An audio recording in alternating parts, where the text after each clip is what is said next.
Pasal ke-151. Hati-hatilah kepada orang Farisi yang sekarang.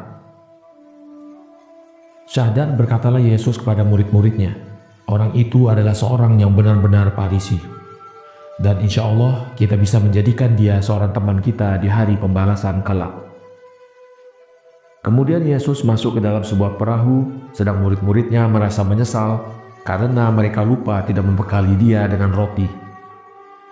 Maka dibentaklah mereka oleh Yesus. Katanya, hati-hatilah dari ragi orang-orang Farisi sekarang, karena ragi yang sedikit dapat menghamirkan sedacing tepung. Ketika itu para muridnya saling bertanya di antara sesama mereka, ragi apa yang ada pada kami, karena kami tidak mempunyai roti?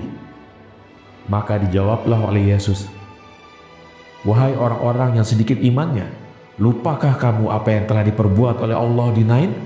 Di saat mana tidak ada sedikit tanda akan adanya gandum. Dan berapakah jumlah mereka yang telah makan sampai kenyang dari 5 potong roti dan 2 ekor ikan itu? Sesungguhnya ragi seorang Farisi itu adalah sama dengan ketiadaan iman kepada Allah, bahkan telah pernah merusak Israel. Berhubung kaum awam itu adalah orang-orang yang buta huruf, maka mereka kerjakan apa yang mereka lihat kaum Farisi itu mengerjakannya. Karena mereka menganggap bahwa kaum Farisi itu adalah orang-orang yang suci. Tahukah kamu, siapakah Farisi yang tulen itu? Dia adalah merupakan minyak dari watak manusia. Karena sebagaimana minyak itu selalu mengambang di atas setiap benda yang cair, begitu pula kebaikan setiap Farisi tulen itu selalu terapung-apung di atas setiap kebaikan umat manusia. Dia merupakan sebuah kitab yang hidup, yang dikaruniakan oleh Allah kepada dunia. Segala yang ia katakan atau kerjakan, maka itu adalah sesuai dengan syariat Allah. Maka barang siapa berbuat sebagaimana yang ia perbuat, maka ia akan memelihara syariat Allah. Bahwa seorang Farisi yang tulen itu bagaikan garam, yang tidak membiarkan badan manusia ini membusuk karena dosa.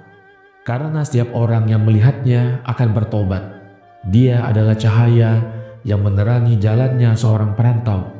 Karena setiap orang yang merenungkan kemiskinan serta tobatnya pasti akan beranggapan bahwa tidak seharusnya kita menutup hati kita di dunia ini.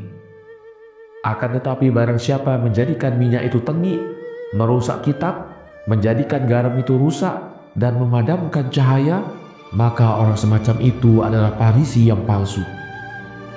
Dan apabila kamu tidak mau binasa, hati-hatilah daripada mengerjakan pekerjaan orang-orang Farisi dewasa ini.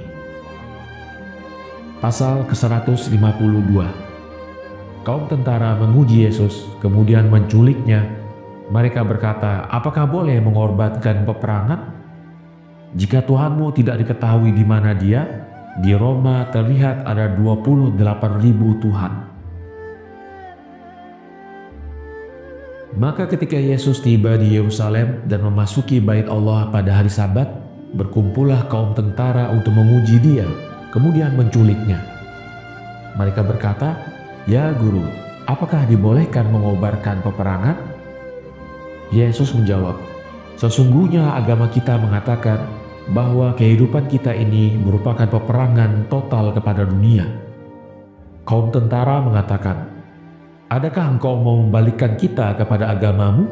Ataukah engkau menghendaki agar kita meninggalkan berhala-berhala kita yang banyak, kemudian mengikuti Tuhanmu yang satu itu?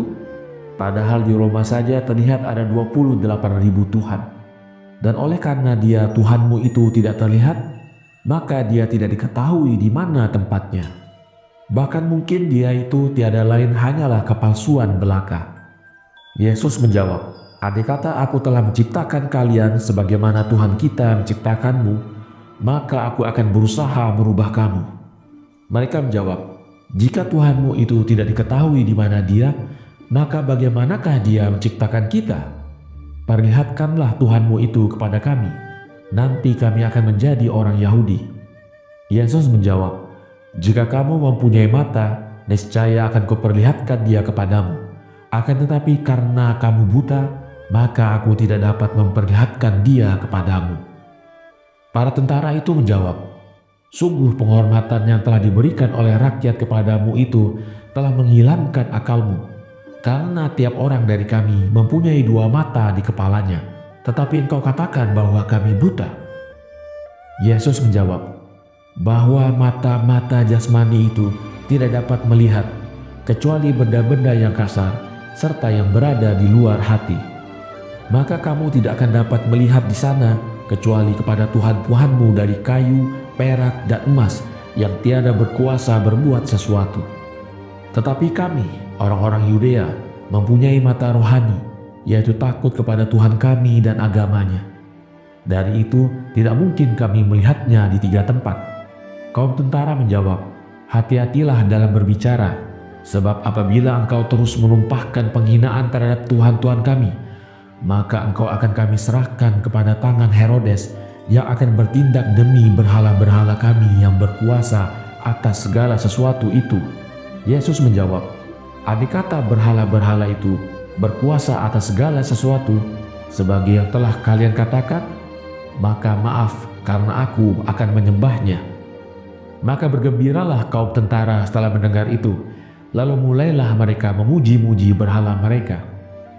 Kemudian Yesus berkata, "Di sini kita tidak memerlukan bicara, tapi perbuatan-perbuatanlah yang kita perlukan. Dari itu cobalah kalian minta dari berhala-berhalamu itu untuk menciptakan seekor lalat agar kusembah."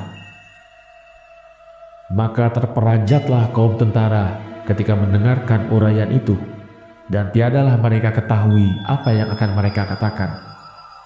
Lalu Yesus berkata, "Jika mereka itu tidak berkuasa untuk menciptakan seekor lalat yang baru, maka aku tidak akan meninggalkan Tuhan yang telah menciptakan segala sesuatu dengan satu perkataan, dan yang namanya saja cukup untuk menakutkan seluruh tentara." Kaum tentara itu mengatakan, "Hendaknya kami melihat kenyataan, karena itu kami akan menangkap engkau."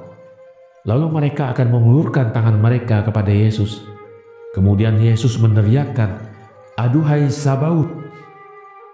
Lalu seketika itu terjungkir baliklah tentara-tentara itu dari rumah peribadatan, bagaikan seorang yang menggelindingkan tong-tong kayu yang dicuci untuk diisi lagi dengan arak, serta berlemparanlah mereka ke tanah, kadang dengan kepalanya dan kadang dengan kakinya. Hal itu terjadi tanpa ada seorang yang menyentuh mereka. Lalu takutlah mereka dan cepat-cepat mereka lari. Akhirnya mereka tidak pernah kelihatan lagi di Yudea.